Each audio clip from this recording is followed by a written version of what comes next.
In 2019, when Prince Andrew was forced to relinquish his royal duties and titles, a major controversy broke out over the destination of the £300,000 of allowances he went to annually. Also in 2020, when Prince Harry and Meghan abandoned their royal privileges, some wondered why Britain in particular, unlike most European countries, even countries that are still subject to the monarchy, each year they pay very large sums of money. British taxpayers to preserve the welfare of the Queen King, their family, travel and social events, maintenance of the luxury palaces in which they live, while the rest of the states have either shifted to the republican system or even those who have maintained the monarchy pay their kings very little allowance. So in this episode we will shed light on Britain's royal family. Who is this royal family? What is the size of its expenditure and how is it specifically funded? What is the size of the family's net worth? Who controls that wealth? What is the nature of the assets of that net wealth? Is it cash, real estate, gold, or something else? Does the royal family really yield returns to the British economy as their supporters claim? If this is true, what is the shape and value of these returns virtually? Because the perception is that the term royal family means hundreds or thousands princes, princesses, but this claim in Britain is not accurate. Right now, we're talking about a very limited number of royal figures with official tasks.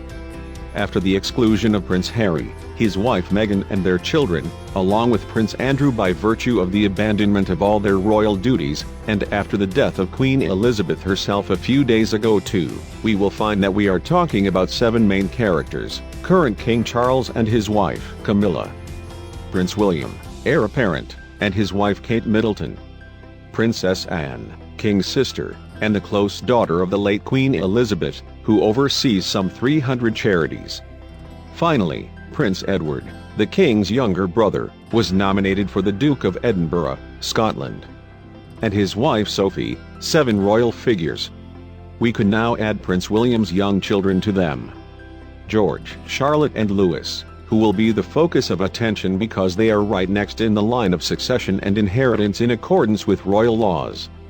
These influential royal figures form the elite royal class historically known as the Company, or Monarchy plc. Over the past decades, they have dominated the economic status of the ruling family, which we will be talking about soon. Evidently, the late Queen Elizabeth and her heir Prince Charles had a clear goal in its last years, namely to reduce the royal circle and limit it to princes and princesses.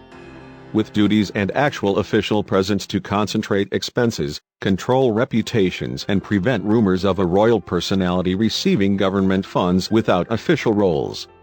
After we got to know the royal family, let's discuss the issue of finance. How do they spend and what is their source of income?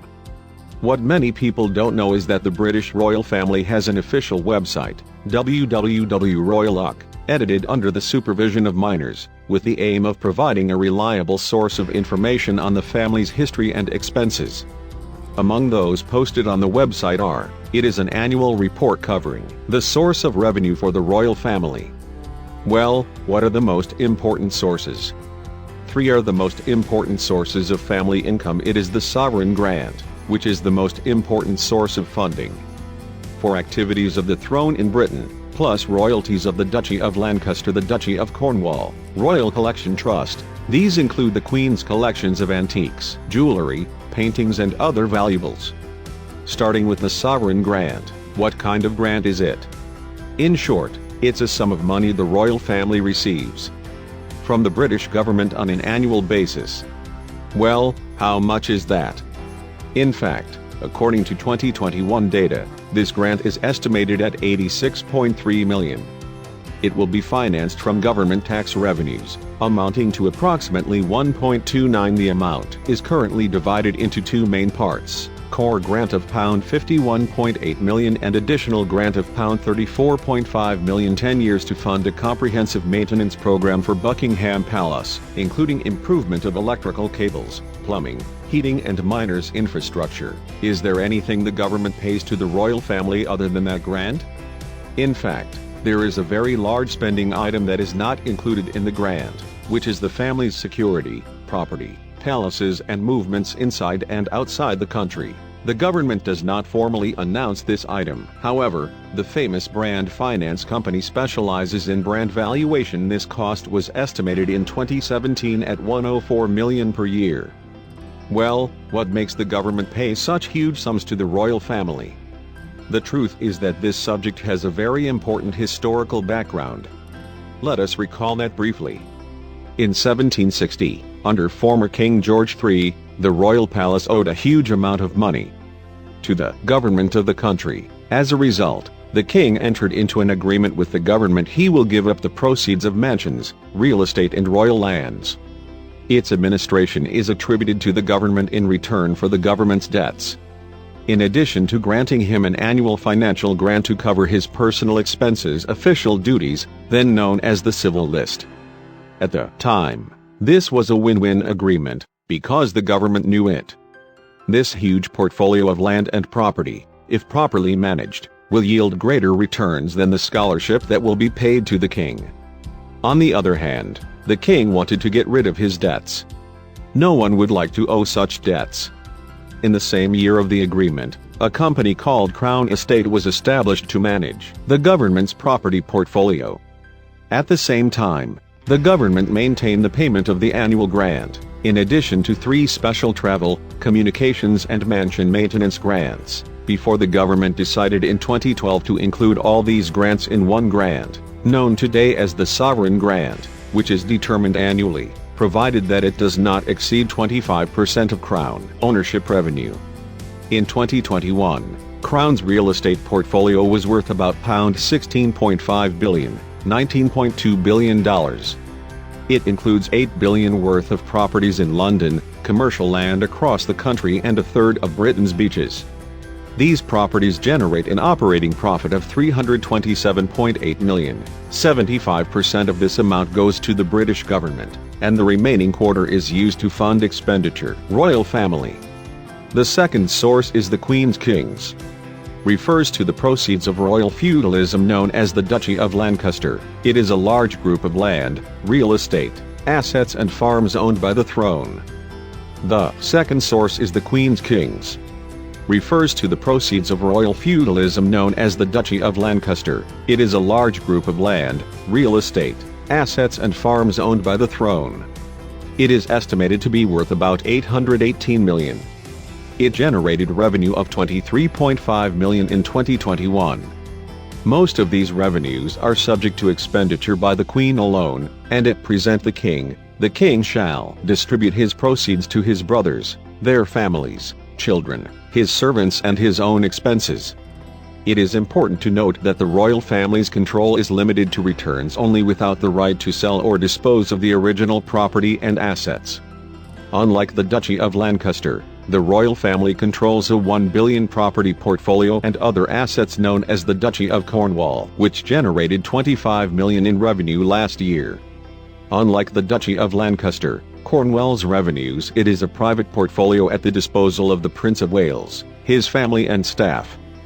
Under Queen Elizabeth, these proceeds will go to Crown Prince Charles and his children William and Harry and their families, before Harry relinquished his royal duties, as well as to pay the salaries of the minor staff, funding for Prince Charles' charitable foundation and other expenses.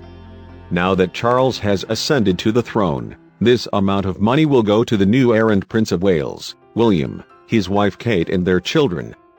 Third and final source of expenditure by the royal family. It is the royal collection. It is 1 million pieces of antiques, jewelry, luxury furniture, paintings and pictures or empty royal houses in Britain.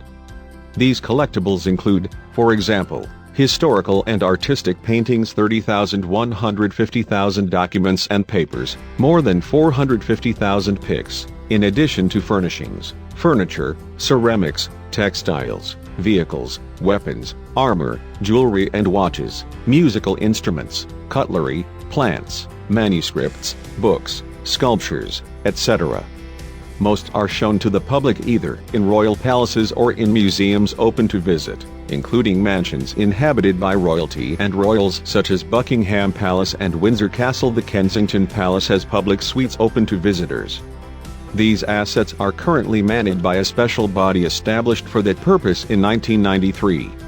under the name Royal Collection Fund, whose function is to organize the presentation of these acquisitions to the public and earn the greatest possible returns from them.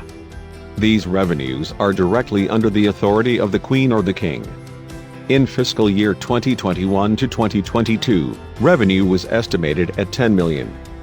Thus, this amount can be added to the sovereign grant in the Duchy of Lancaster's revenues, the Duchy of Cornwall, for an approximate number of annual returns to the British royal family, estimated at approximately £144.1 million, approximately $165 million, includes official and staff expenses and maintenance of shortfalls, and personal expenses for royals and their families.